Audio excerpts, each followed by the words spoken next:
Si bien enfermarse siempre es algo que a nadie nos gusta, ¿qué pasa cuando hay una enfermedad que es muy difícil de diagnosticar, es poco conocida, una enfermedad en donde no se hace mayor investigación sobre ella?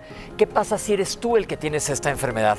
Por eso existen las enfermedades raras y hoy vamos a platicar de esto en Sale el Sol, porque todo el mundo tenemos derecho a ser incluidos y es importante que conozcamos cuáles son estas enfermedades raras. Y tenemos de invitadas con nosotros en esta mesa, en primer lugar, a la doctora Ekaterina Kazakova. Bienvenida. Bienvenida. Buenos días. La doctora es médico genetista. Está con nosotros la licenciada Karina Salazar. Bienvenida. Muchas gracias. Karina es directora general de la Fundación Tayari, Compartir por la Inclusión AC. Y está con nosotros para darnos su testimonio Sandra Lair Trejo, que ahorita les voy a platicar. Sandra, bienvenida. Muchas Hola, gracias. Sandra. Buenos días a todos. Doctora, arranquemos con usted para la parte médica. Siendo genetista, la genética es bastante complicada. ¿Qué son o cómo definimos enfermedades raras? Pues es un grupo grande de padecimientos. El día de hoy tenemos más de 10,000 padecimientos que pertenecen al grupo de enfermedades raras y lo definimos por su frecuencia en realidad. O sea, cuando hay menos de 5 pacientes en 10,000 habitantes, es una enfermedad rara. 5 en 10,000, quiere decir que es muy poco. Entonces, la ciencia, la epidemiología no se enfoca tanto en estas enfermedades porque se busca enfocar esas enfermedades que sean mucho más comunes. ¿Cómo se decidió denominar a las enfermedades raras y cuáles de ellas que, va a haber muchas que muchísima gente no sepa, pero que podamos catalogarlas como tal? Pues hay padecimientos de diferentes grupos en realidad. Hay padecimientos neurológicos que pertenecen al grupo de enfermedades raras.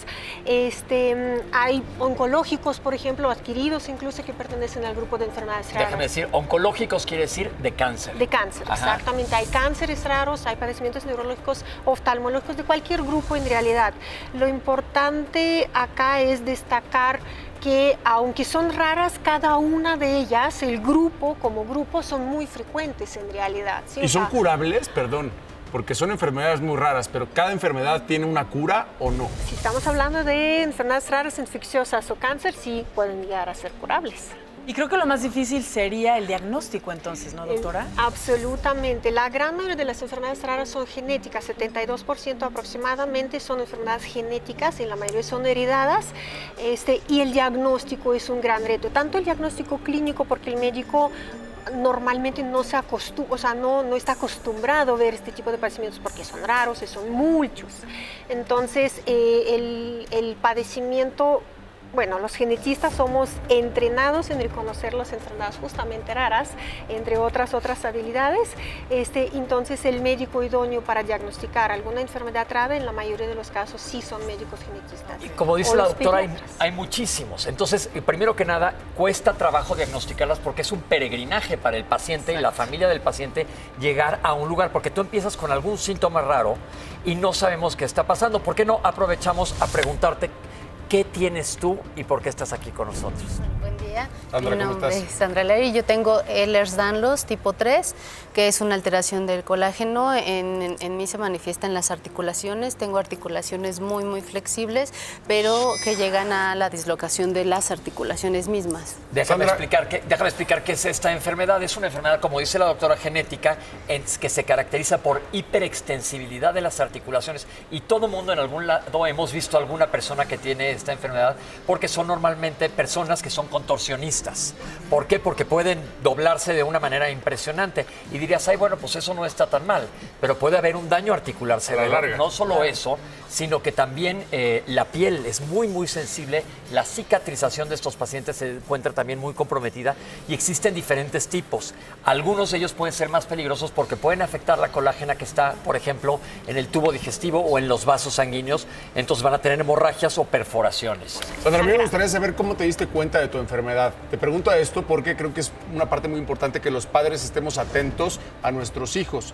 Entonces, ¿te diste cuenta tú o se dieron cuenta tus papás? ¿Cómo es? ¿Naciste con eso? No, yo a los 6 años tuve la primera dislocación de rótula, tuve una luxación. Entonces, cuando lo comenté, nadie me lo creyó. Nadie me creyó que era lo que me pasaba. Y durante años estuve teniendo la dislocación más frecuente de la rodilla. La rótula es el hueso que está enfrente de la rodilla y que se disloque es que se vaya para otro lado, que se salga de su rango de movimiento. Ajá. Y entonces... Pero eso es dolorosísimo. Sí, muy doloroso. Entonces, continué teniéndolo y como nadie me creía, ni los doctores me creían, ni mi familia me pero creía. sí fuiste al médico. Sí, porque se inflama la rodilla, porque tiene una inflamación grave de que se disloca. Desplazamiento. Ajá. Es un trauma a fin de cuentas. Y entonces, cuando yo iba con el doctor y le comentaba lo que me estaba pasando, me decía, eso no es posible, o sea, eso es imposible. Porque ya se te había no regresado, vendrías ¿o qué? caminando así, tendrías que un internamiento. Entonces nadie nunca me creyó hasta hace como 4 o 5 años que recibí el diagnóstico. Uy, ¿después de cuánto tiempo? Mucho tiempo después. ¿Cómo llegan con un genetista? Porque nadie, les apuesto a que nadie que nos está viendo dijo, voy a ir a consulta con un genetista. No. Y la verdad, es una especialidad bien difícil en medicina. Todos los que hemos pasado por esa carrera, cuando llegamos a genética, nos echamos a temblar, entonces mis respetos. Llegan con ustedes y ¿qué hacen los genetistas? Pues en realidad es una especialidad clínica, o sea, nosotros somos médicos, no estamos dedicados al laboratorio, nosotros estamos dedicados a los pacientes, evidentemente, entonces el abordaje siempre es clínico, hablamos de la historia por la cual pasó el paciente, los síntomas, interrogamos, revisamos y después seleccionamos el mejor estudio, porque hay muchos abordajes diagnósticos, pues el mejor estudio que puede confirmar nuestra sospecha clínica. Y ahí yo creo que es donde entras tú, ¿no, Karina? Una fundación, Tayari, donde pueden llegar pacientes a ti y decirte, no tengo idea qué es esto que tengo, y entonces tú puedes canalizar a los pacientes, a las personas que llegan a la fundación. Cuéntanos cuál es el objetivo de esta fundación. Exactamente. Bueno, nosotros como fundación nos dedicamos a la inclusión y en sí Tayari nace por una enfermedad rara, ¿no? Porque cuando tienes una enfermedad rara o tienes un familiar con una enfermedad rara, tienes que tocar todas las puertas que te puedas imaginar. ¿Por cuál enfermedad? Tenemos 2 en casa. Tayari, ¿por la cuál empezó? ¿Por cuál empezó? Porque tiene una miopatía de tipo mitocondrial todavía no especificada desde hace más de 10 años. Déjame decirles qué quiere decir esto. Es una enfermedad de los músculos que no funcionan adecuadamente. ¿Y todavía no hay cura para eso? No, ni hay cura, es progresiva, es crónica y todavía no entra, dentro de las raras, en las miopatías mitocondriales, tenemos algunas, o sea, algunas que ya como mamás te las aprendes, ¿no? Y la de mi hijo es rara entre las raras, ¿no? Entonces todavía no llegamos a un diagnóstico. ¿Cuál es el objetivo de la fundación? ¿Cómo podemos nosotros aquí en Sale del Sol ayudarlos y apoyarlos? Porque este es un programa súper inclusivo. Pues mira, muchos nos han ayudado con otros casos. ¿Qué es lo que nosotros hacemos? Quitar la etiqueta, volver a ver a Sandra como Sandra. O sea, una mujer que tiene todo el derecho de desarrollarse, de tener trabajo, de tener obligaciones, de hacer lo que ella quiera y alcanzar sus sueños. Es más, es decir, Sandra, vamos a quitarte el estigma de que tienes enfermedad de Ehlers-Danlos. Qué bueno que te puedas doblar para todos lados, pero tú tienes mucho más chiste como ser humano. ¿Qué objetivos tienes? ¿Cómo vives con esto todos los días?